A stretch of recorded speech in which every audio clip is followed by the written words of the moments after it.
So we've got Rachel Lyons from the Noosa Council and Jen Coleman from the Noosa and District Landcare Group talking about the Yurol Ringtail Koala Restoration Project, and they've also just had some stuff that they've been handing around on the project as well, so certainly take advantage of that. And I'm going to hand over to Rachel and Jen.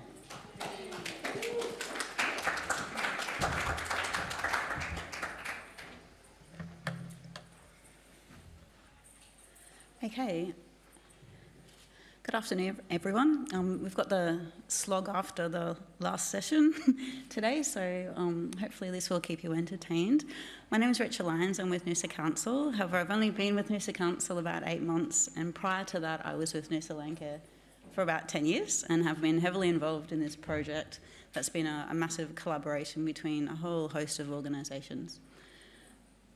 The talk I'm going to give you about the Yurol Ringtail story is information about the motivation of why all of the different collaborators decided to proceed with this project, some of the obstacles and challenges that we faced in the journey, and I'll be handing over later in the slideshow to Jen, who's going to talk to you about the actual on-ground works and what's occurring still in that space.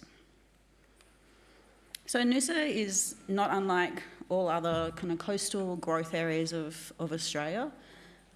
We have a very fragmented history. So we had a lot of development up in our hinterlands with timber production and cattle and a whole heap of other crops. And we had a lot of coastal development occurring in the 70s and 80s as well. And one of the problems you have when you're trying to look at connectivity and landscape scale restoration in coastal growth areas is problems with scale. So a lot of our acquisitions or our moves to conservation areas are typically opportunistic, piecemeal and small in size. There's often difficulties with connectivity permeance, so difficult with a whole heap of range of land uses in close proximity to each other and multi-tenures. And the cost of acquisition of land and getting conservation landscapes happening across at scale can be excessive or prohibitive, and Noosa's got one of the highest property price ranges in Australia. And we didn't want to just protect what we have left, we wanted to restore it and get to a net nature gain. So we needed to come up with a very different solution for Noosa, because there was no way we would have been able to do it using normal means. For quite a long time we've had our eyes on this particular area, the Yurol Ringtail State Forest. It's right in the middle of our UNESCO biosphere. It connects north, south, east, west at a landscape level. It's a mix of, it was a mix of hard and softwood plantation, ex-native forest production areas, intermixed with existing national parks and council reserves and rural residential landscape. And it is home to quite a vast number of threatened species. This is Yurol Ringtail State Forest, or ex-Yurol Ringtail State Forest. And those fluoro areas that are on the map were plantation areas, so quite significant areas, about 14,000 hectares. And intermixed with there was also a whole heap of remnant vegetation in the state forest as well, which were ex-hardwood production areas. And so we all knew the importance of this sort of central core area of our biosphere, and we wanted to do something about it. So it was definitely a long-held aspiration of the Noosa Parks Association, in particular a man called Michael Gloucester, who had always had aspirations to connect north, south, east and west across the landscape in a national park protected tenure. So their objective was to buy out HQP's licence for this particular area, which still had 90 years to go on it, and that was a pretty big feat for a community group to want to proceed through, is to buy out a forestry licence. There's a lot of discussions behind the scene with all the different partners to see if this was a feasible idea. And fortunately, most people in the room, all the partners in the room, thought it was a great idea, that it was going to look at, the highest and best use of that landscape.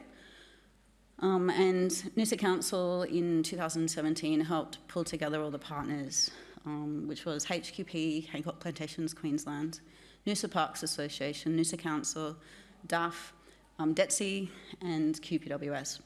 After 6 months of discussions, an MOU was signed in late 2017 with a series of commitments, and a transition committee was established between all the major parties to coordinate the project. What did the MOU actually talk about?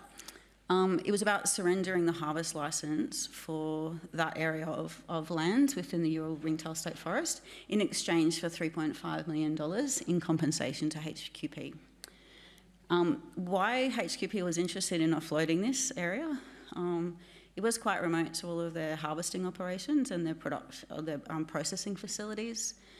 It's a state forest, a plantation pine forest right next to an urban landscape, and if anyone knows about managing those types of systems against an urban landscape, a highly fire-prone system in an urban landscape where you get dumped car bodies and all that kind of stuff often, it was difficult for them to manage. So combination of that and also their commitments to the forest stewardship agreement, it became a bit of a no-brainer for everybody.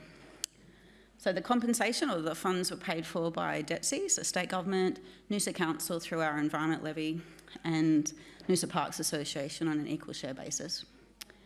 HQP and DAF had 5 years to complete their harvest. All those land parcels would come across the national park in due course, and that transition committee followed that all the way through. Initially it was Noosa Council and Noosa Parks that would apply for all the restoration work itself. And the other thing that the committee did was choose koalas as the iconic, because everybody loves koalas.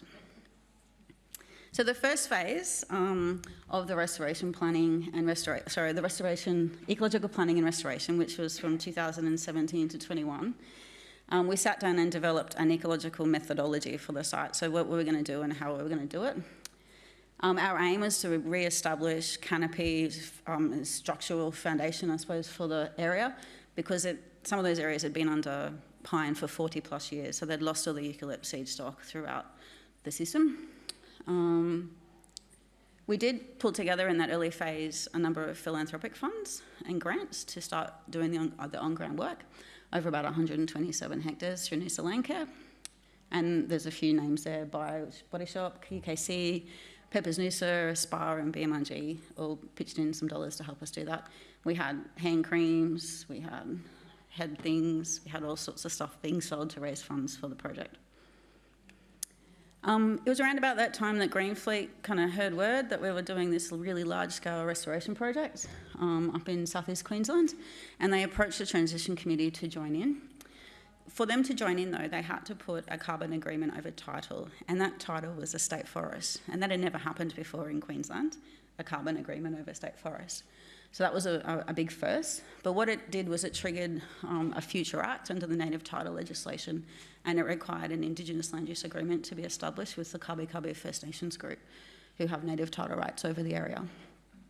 Through a couple of years of negotiation in that front, and also pulling in the Aboriginal Carbon Fund, we were able to put together a culturally certified and social co-benefit carbon product that Greenfleet was able to sell off to their suppliers, and GTP is predominantly the major purchaser of those suppliers for this project. As part of the Iliawa, Kabi Kabi people also wanted their people working on the project, and so there was an agreement for traineeships to be hosted by Noosa Landcare for Kabi Kabi young people doing their Cert 3s. Okay. This still has my old presentation. It didn't get updated when I went to there before. Okay, I think this is over to you. Yep. So once Greenfleet turned up, we had a whole different, operation of work. So I'll hand over to Jen to talk about that. That's when I got to come in and deliver this amazing project. So we had an operations coordination group developed. It's QPWS, Greenfleet and Noosa Landcare. We met on a monthly basis, and that was just to discuss our project plan, any sort of risks or any roadblocks that would stop us delivering this project. We developed a plan. All parties worked together. We used drones to do site assessments, QPWS also, the knowledge on ground of the areas as well, and we developed a restoration plan, which is in the top corner there. The plant species were selected based on the regional ecosystems of the area, and then we also ground truthed it as well, just to make sure, because there was explantation, there were areas that were wetter than originally on the regional ecosystem. And the planting sites, they were so varied across the whole project. Yurol Ringtail, they're two completely different communities, and we had to do really site-specific planning. And often that included managing the waste, like the pre-harvest waste. So when they harvested, they left logs, softwood and hardwood, and that sort of impacted on where we could plant.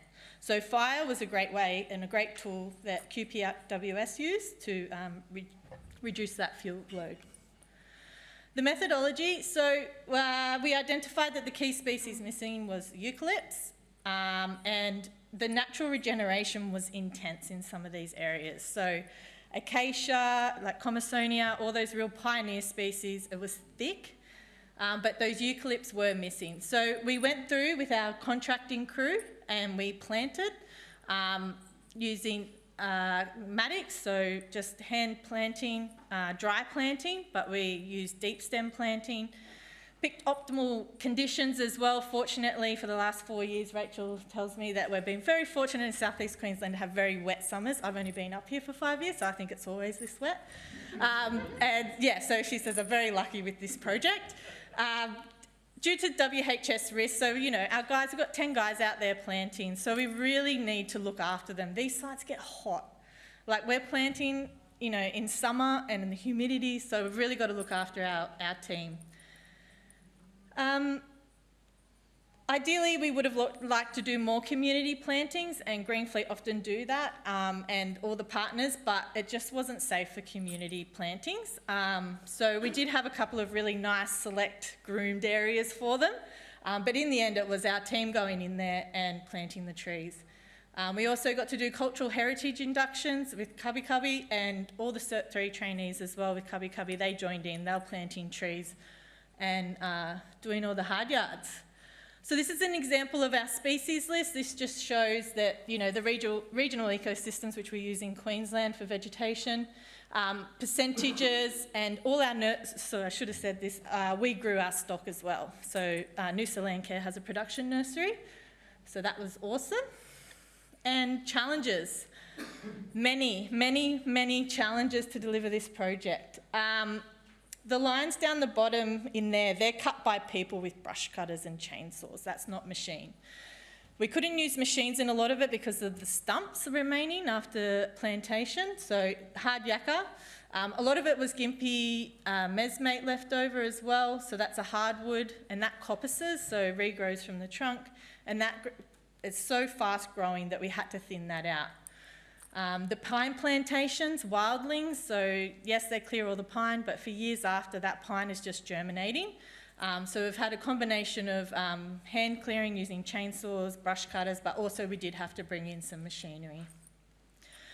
We also got a wildfire that burnt some of our trees down that we planted, so that was great, but then Greenfleet were really good and we've replanted those areas as well. So the administrative issues, yeah, when you're dealing with all the different departments, it was always delays, so we wanted to start planting and we couldn't gain access because of forestry, parks, burns, things like that. So the challenges were extensive, but we've got an amazing team at Noosa Landcare, and yeah, they worked hard and have delivered.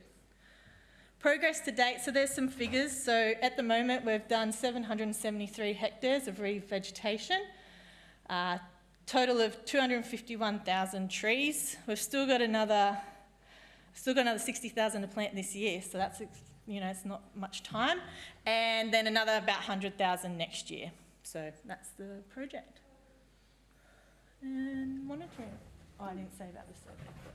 Oh, that's right. So this is not the slide that I was hoping I'd updated, but I'll work off it.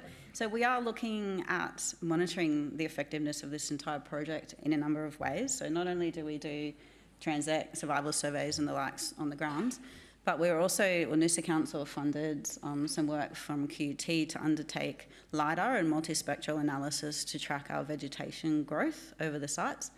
In addition to that, because koalas is our iconic species that we're working with, we're also doing multi-year heat detection drone surveys to look at uptake of koalas across the site as well. So there's 6 sites, 50-hectare plots each across the whole landscape. Each one of those sites is 50% remnant forest, was adjacent, and 50% cleared plantation area. And there's machine learning and the likes that analyses all of the data, including the remote sensing to look at vegetation growth heights and all the likes. But you can see it's definitely a koala hotspot, usually 30 to 60 koalas in those transects, all those plots at any one time. So, and we'll keep doing that same method over time and have a look at both our tree growth, but also population changes within the koala species. So 2024, we saw the last of the areas transitioned across into national park. So we now have an additional 2,400 hectares of national park in Noosa in our core area of the biosphere. The carbon agreement is all finalised and on title. As a result of all of that administrative stuff happening at the high level, the transition committee has been dissolved, and now we're just basically at the working group level working on the ground. So landscape restoration at scale, done a bit differently than how it's normally done in sort of coastal growth areas. We've seen we will have by the end of the project an additional 900 hectares of habitat created and 2,400 in protected area. A huge amount of local employment and capacity building has occurred across this project site. There's been, 3/4 of a year of 10 people on the site the whole last sort of 5 or 6 years, so big employment. From a climate perspective, 700,000 tonnes or 160,000 average cars a year worth of carbon has been sequestered or will be sequestered as a result of the project. There's been, because it's culturally accredited carbon as well, there's a financial benefit to, and social and cultural benefit to Kabi Kabi First Nations people. There's been opportunities for engagement, so we've done quite a few community and corporate planting days where we can, given the limitations of the site. And it's a worked and successful example of multi-level collaboration that enabled a number of firsts to occur. So first carbon agreement over state forest, first ILUA that deals with this sorts of culturally accredited carbon in a state forest as well. So the next people that come along are going to have a much easier, quicker ride than we did. So this is just to give you an idea of the number of partners and collaborators involved. Quite a few. So we have our foundational partners, Noosa Parks, Noosa Council, HQ Plantations and the Queensland Government, and our revegetation work partners in both the first and the second phase of works as well. And this is pretty much what the ground crew looks like at the end of every day. So pure collaboration magic and a lot of hard work by a lot of different players. So did I finish early? Yeah, cool. Did you finish early?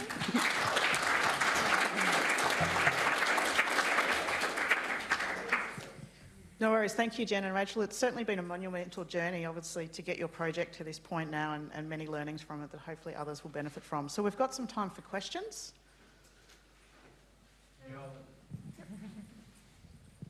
Yeah, this looks like an amazing project. I don't know if I missed the start, but have you got any idea about costs for the total project?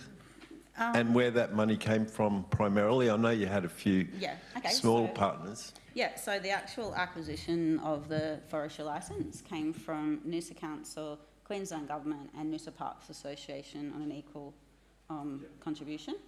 The first phase revegetation works was funded through philanthropic grants, philanthropic donations and grants. And the larger second phase of the restoration work was funded through Green Fleet, through their contributing partners. And the main one is GPT, which is a large commercial everything. They what am I trying to say? Real estate, so they own shopping centres and all that kind of stuff. So they're offsetting their carbon, and they're also one of the first businesses that's doing the nature reporting as well, which is good. So that's where all the funding's come from. Yep. So have we got any other questions?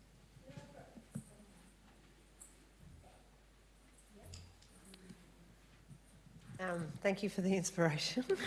I just wondered how many people started the project. Like, was it a core of one or a core? It was a core idea of Noosa Parks Association, for sure, and they're a group that's been heavily involved in advocating and in conserving Noosa. So instrumental in the 60s and 70s, protecting Koala National Park, getting that into National Park, Marcus High Dunes, a lot of area around Noosa as well.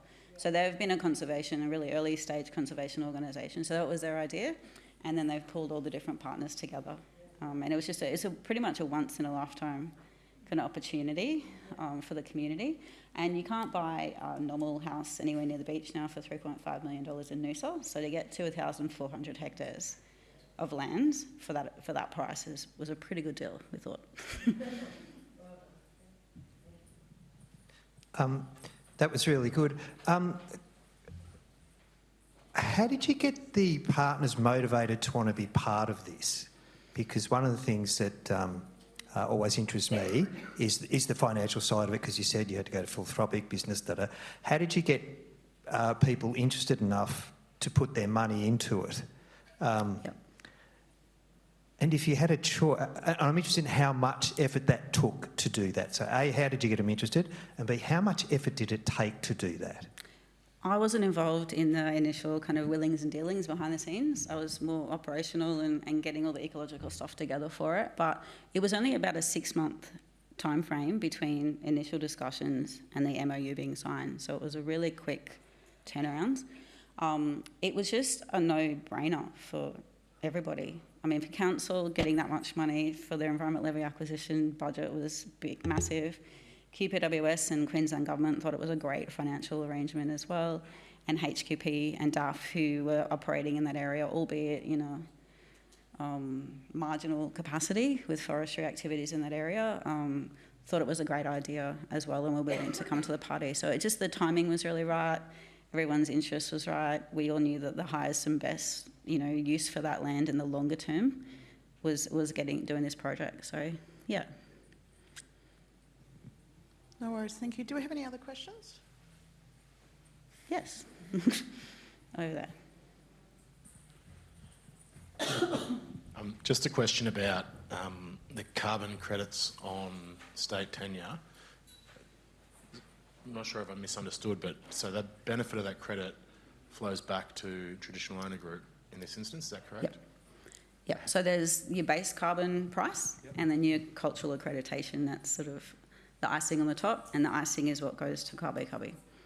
The difference between a normal credit and the culturally social co-benefit credit was negotiated through the Aboriginal Carbon Foundation to go across to Kabi. Yeah, definitely got a note of that Aboriginal Carbon Foundation on that last slide. But so curious, when that's gazetted now into the Parks estate, credits already established prior to that function or prior to the transition? The carbon agreement on title came about the same time as the national park finalisation of the transition into national park, and it remains over the top of the national park tenure, that carbon agreement, and that will keep going. Good to know, thank you. Yep. Nice to have that as an example too. Yeah, it's a great, there's so many firsts, Sort of so many firsts with this project that it's pretty incredible that we went from 2017 when we first sort of mooted the idea to 2025 when we're almost done the whole thing, which is great. Yep, so we've probably got time for one more question. Yeah, I've just got one question. So where to from here? Rachel, and what this is a loaded question because I'm from Noosa Landcare as well, and we are running a project that has come on from this, and Rachel was the instigator of it. So I'd just like to, if we can talk a bit about Noosa Koala Connect and how that project has fed into it. Okay, yeah. So koalas are obviously a really good iconic to do your landscape restoration work over time. Everyone loves a koala, or most people do. So this was obviously the foundation work, getting this big core area in the middle of the biosphere. But the next stage is we've got lots of landholders that live around the outside of it. We want to keep connecting everything through. So Noosa Council and Noosa Landcare initiated a few years ago a federal government saving the koala grants. Was successful to do that. And there are some books floating around as to where that lives, and where it is now. And you can go look at Noosa Landcare's website and Noosa Council's website to learn all about the Noosa Koala Connect project, which is the next phase, which is looking at, okay, we've got this beautiful stuff in the middle all protected, now we need to keep connecting it and connecting in between it all as well. So it's called the Noosa Koala Connect, so you can have a look at the booklet that's going around and also the websites if you want to learn a bit more about that. Loaded question, yes. No worries, thank you. Let's thank Rachel and Jen for sharing their story.